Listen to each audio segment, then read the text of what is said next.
ৰেকৰ্ডৰ কাৰণে কৰিছে সেয়া ইতিমধ্যে আৰম্ভ হৈছে 100 ছাত্ৰ ছাত্ৰীয়ে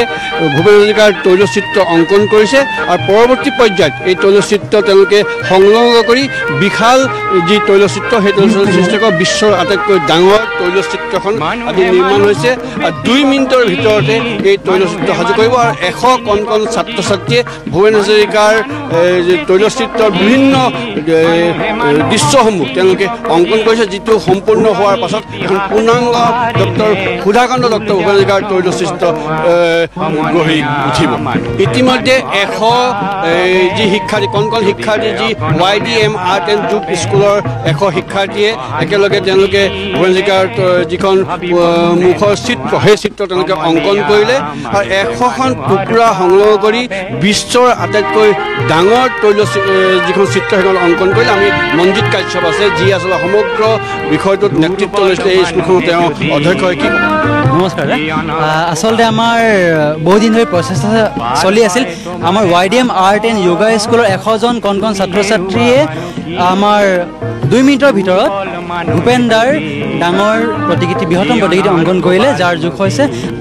1,18,250 স্কোৱাৰ ইঞ্চি আৰু ফুটৰ হিচাপত যদি কওঁ 830 স্কোৱাৰ ফুট চ' আশা কৰিছোঁ আজি আমাৰ বিচাৰক আছে তেওঁ কিবা বিচাৰ পায়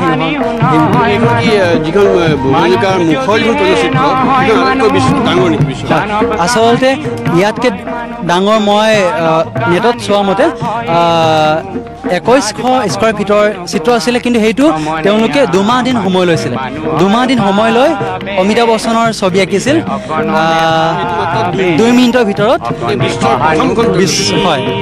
বিশ্বৰ প্ৰথমখন তৈলচিত্ৰ যিখনত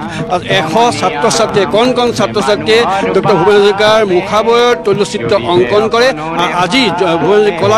আজি সুধাকান্ত ডক্টৰ ভূপেন হাজৰিকাৰ জন্মদিনৰ দিনাই আচলতে এইটো বিশ্বৰ ৰেকৰ্ড কৰিবলৈ সক্ষম হ'ব বুলি বহাই কোৱা নহ'ব যিটো আচলতে প্ৰয়াত শিল্পীগৰাকীক সুধাকান্তলৈ তিনিচুকীয়া জিলাৰ পৰা ডাঙৰ এটা সন্মান বুলি ক'লেও বহাই কোৱা নহ'ব হয় মোক ইয়াত পঠোৱা হৈছে যে আসাম বুক অফ ৰেকৰ্ডছ হৈ চাব লাগে বস্তুটো যিটো ৱৰ্ল্ড ৰেকৰ্ড যিটো নেশ্যনেল ৰেকৰ্ড যিটো এচিভ কৰিবলৈ তেখেতসকলে চেষ্টা কৰিছিলে 100জন ছাত্ৰ ছাত্ৰীয়ে বিভিন্ন বয়সৰ 5 বছৰৰ পৰা 15 বছৰ বয়সৰ যিসকল মানে মঞ্জিত কাশ্যপ দেৱৰ ছাত্ৰ ছাত্ৰীসকলে 2 মিনিটৰ ভিতৰত তেখেতসকলে কৰিছে আমি ষ্টপ ৱাচ ইউজ কৰিছিলোঁ 2 মিনিটৰ ভিতৰত তেখেতসকলে কৰিছে আৰু তাৰপিছত হ'ল যিটো চাইজ যিটো দিছিলে সেইটো চব আমি চালোঁ সেইটো ঠিক আছে আৰু 3 নম্বৰ হ'ল আমি প্ৰডাক্ট যিটো ফাইনেল প্ৰডাক্ট আমি যেতিয়া চালেও গম পোৱা যেতিয়া তেখেতসকলে টুকুৰা টুকুৰে যেতিয়া অংকন কৰিলে তাৰপিছত যেতিয়া জোৰা লগোৱা হৈছে ধুনীয়াকৈ ভূপেন হাজৰিকা দেৱৰ ছবিটো গম পোৱা গৈছে বিশেষকৈ দূৰৰ পৰা যেতিয়া আমি চাইছোঁ বৰ ধুনীয়াকৈ স্পষ্টকৈ চিনি পোৱা গৈছে ভূপেন হাজৰিকা দেৱৰ এইটো ছবি বুলি স্পষ্টকৈ গম পোৱা গৈছে আৰু ইমান ডাঙৰ ভূপেন হাজৰিকা দেৱৰ ছবি ক'তো আজিলৈকে পৃথিৱীত অঁকা হোৱা নাই গতিকে আমি এটা দিল্লী ব্ৰাঞ্চৰ হৈ অসম বুক অফ ৰেকৰ্ডছৰ দিল্লী ব্ৰাঞ্চ হৈ আমি নেশ্যনেল ৰেকৰ্ড আমি এতিয়া প্ৰদান কৰিব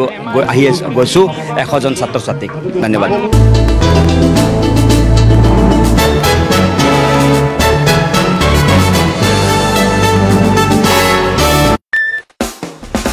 কলেজ মানে মিত্ৰৰ মহলত থাকে ফ্ৰীডম অনন্ত ফ্ৰীডম